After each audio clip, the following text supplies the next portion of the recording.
one typhoon has already made an impactful hit, and another typhoon is going to do the same thing and may even be more impactful. And I'm tracking a potential for development in the Western Caribbean and the rest of this hurricane season in this video.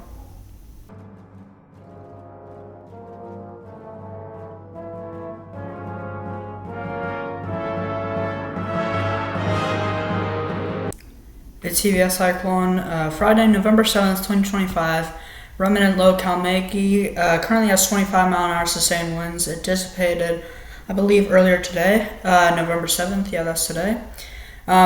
Yesterday, it made landfall as a strong typhoon, very strong typhoon with 115 mile an hour sustained winds. That is a Category 3 equivalent hurricane in the Atlantic.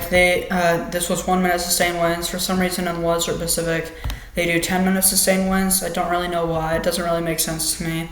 But I just go by 1 minute sustained winds, and so does Zoom Earth, so it just works out.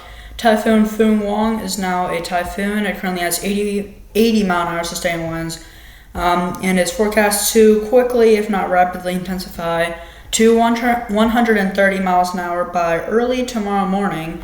You see that that's Sunday, my bad. So 1 o'clock Sunday, and then it should be rapidly intensifying throughout the day tomorrow.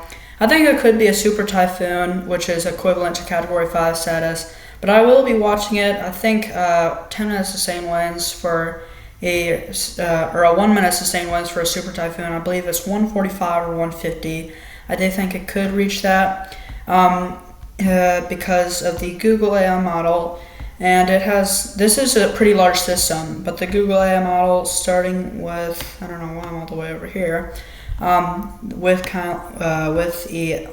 Foon Wong, they show it briefly intensifying into a Category 5 storm, and then weakening to a Category 3 as it makes landfall in the Philippines, and then quickly weakening, and then they show it going to Taiwan, which Taiwan is now facing a threat from the system.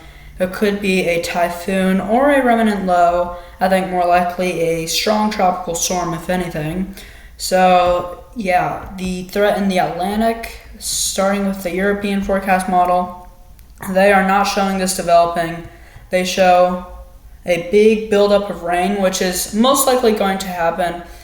Something's going to try and develop, and then a front's going to move through, aiding moisture to it. However, it's likely going to stay over land, preventing it from developing. And then once it enters this area, it has a slight chance for development, but the National Hurricane Center hasn't even tagged anything yet, and most models are showing it staying over land.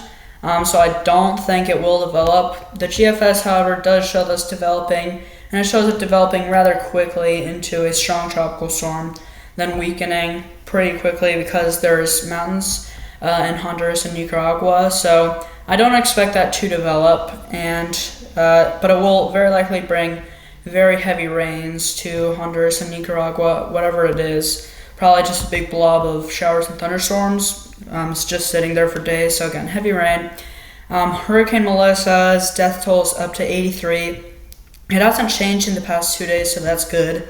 And neither has the damage. It has not changed, but it still is the costliest in Jamaican history. That is their prime minister's estimate, and that's the lowest it could be.